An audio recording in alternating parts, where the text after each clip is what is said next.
Sebelum berbincang tentang sesuatu yang tidak normal pada sistem pernafasan, kita perlu tahu apa yang normal. Dengan mengetahui apa yang normal, baru kita dengan pasti dapat mengatakan, ya, ini adalah keadaan yang tidak normal. Assalamualaikum warahmatullahi wabarakatuh. Video kali ini kita akan memperbincangkan tentang organ pernafasan, gangguan kepada organ pernafasan, iaitu tanda-tanda yang akan dialami oleh hidung, tekak, dada ataupun paru-paru. Dan kita akan juga berbincang mengenai jenis pernafasan, pernafasan perut, pernafasan dada, dan pernafasan semasa baring. Organ pernafasan terdiri daripada hidung, tekak, paru-paru, dan otot yang akan mengawal pernafasan. Mulut juga sebahagian daripada organ pernafasan kerana ada kalanya kita juga akan bernafas ikut mulut dalam keadaan sesak nafas. Gangguan pada sistem pernafasan datang daripada udara kerana di dalam udara sendiri akan ada kuman yang boleh menyebabkan jangkitan kuman dan keadaan alergik persekitaran juga boleh berlaku jika udara kotor. Udara kotor yang disedut setiap hari boleh datang daripada asap kilang daripada pembakaran terbuka. Keadaan ini diterukkan lagi bila pokok-pokok ditebang dan gunung-gunung diratakan, di mana tanpa pokok untuk membersihkan udara dan tanpa gunung, udara yang tercemar boleh beralih ke kawasan yang lebih luas. Udara kotor akan ditapis di hidung dan di tekak. Jadi badan membina mukus untuk melekat pada kotoran tersebut. Di hidung, ianya akan dikeluarkan dalam bentuk sel-sema. Jika terlalu banyak udara kotor pada masa yang singkat, seseorang akan bersin. Udara kotor yang berkumpul semasa kita tidur juga boleh menyebabkan bersin apabila kita bangun pada keesokan paginya. Bila terlalu banyak udara kotor yang berada di hidung, maka badan kita akan membina lebih banyak mukus untuk melekatkan pada kotoran tersebut. Itu yang menyebabkan tersumbat hidung. Kotoran yang berada di hidung pada masa yang lebih lama boleh menyebabkan restu, iaitu gatal mata, gatal hidung, gatal tekak, gatal telinga.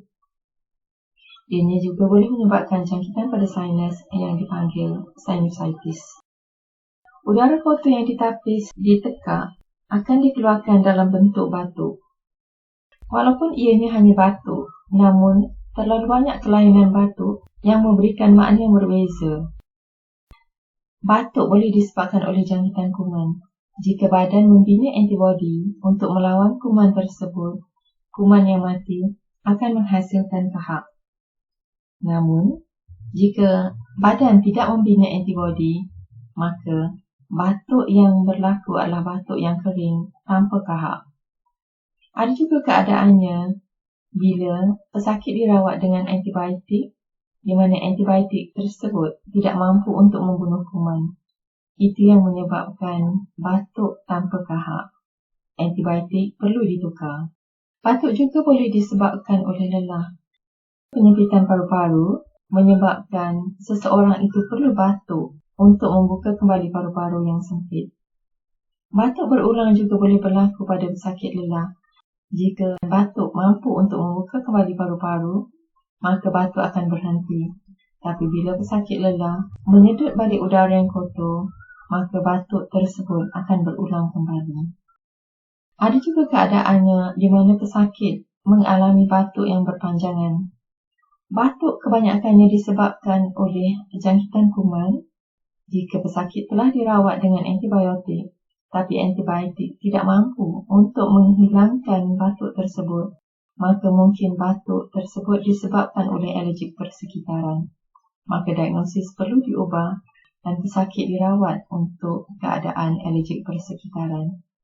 Ada juga keadaannya di mana pesakit darah tinggi yang dirawat dengan ubat darah tinggi dan ubat darah tinggi tersebut membuka saluran darah dengan sangat longgar sehingga menyebabkan pesakit mengalami batuk berpanjangan. Ubat darah tinggi tersebut perlu ditukar. Ada juga keadaannya bila pesakit datang dengan batuk berdarah. Bila ia batuk dengan terlalu kuat, saluran darah yang kecil akan terbuka dan ini menyebabkan adanya darah yang sedikit semasa batuk. Jika berlakunya kanser paru-paru ataupun TB, kedua-duanya adalah penyakit kronik di mana akan adanya tanda-tanda kronik sebelum tanda batuk berdarah muncul. Tanda tersebut adalah hilang berat badan, hilang selera makan dan demam yang berpanjangan sebelum tanda batuk berdarah muncul. Bila udara yang sangat kotor tidak sempat ditapis di hidung dan ditekap, udara kotor akan pergi ke paru-paru. Ada dua keadaan akan berlaku di mana paru-paru yang tidak menyempit akan menyebabkan kotoran terlepas masuk ke dalam dada dan itu menyebabkan kahak di dada. Namun, jika paru-paru menyempit untuk menghalang udara kotor daripada memasuki paru-paru, maka pesakit akan mendapat lelah ataupun sempit dada. Kedua-dua keadaan ini akan menyebabkan sesak nafas dan sesak nafas boleh hadir dalam bentuk tanda dada dan tanda bukan dada. Sebelum bercakap mengenai sesak nafas, mari kita perhatikan apakah dia pernafasan perut, iaitu seseorang yang sihat akan bernafas dengan menggunakan otot perut. Mari kita perhatikan apa yang berlaku semasa bernafas. Ada dua aktiviti yang berlaku, iaitu aktiviti menarik nafas dan aktiviti menghembus nafas. Di mana semasa menarik nafas, udara akan masuk melalui hidung, terus ke tekak dan paru-paru akan mengembang untuk menerima udara yang menyerbu masuk. Otot diafragm akan tertolak ke bawah, otot perut akan keluar menyebabkan keadaan sedikit buncit. Bunyi paru-paru kiri lebih kuat dari bunyi paru-paru kanan kerana paru-paru kiri lebih kecil dan saluran pernafasannya membelok.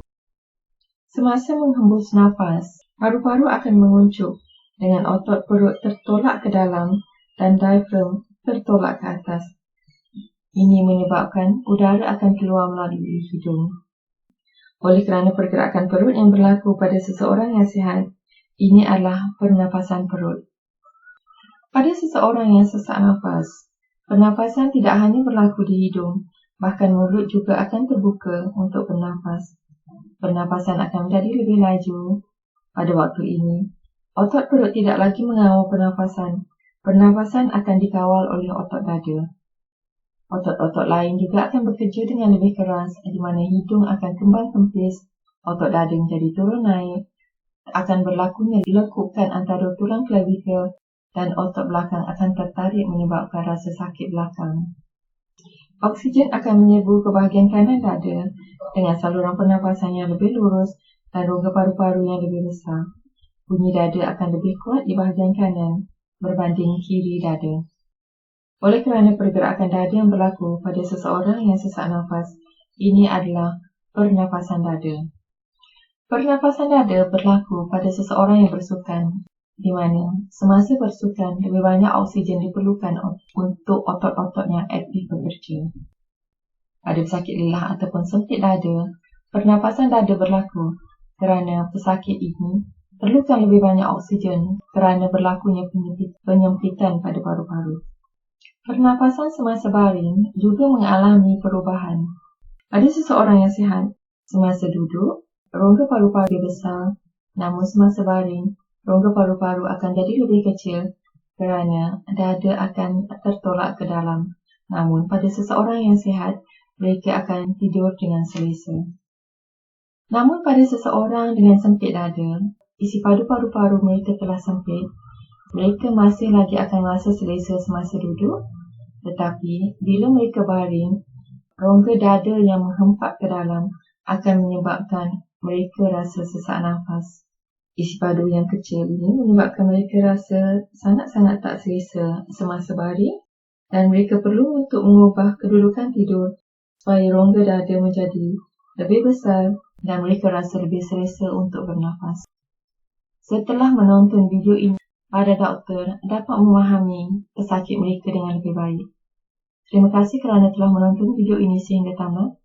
Jangan lupa untuk subscribe dan tonton lebih banyak lagi video-video di masa hadapan. InsyaAllah.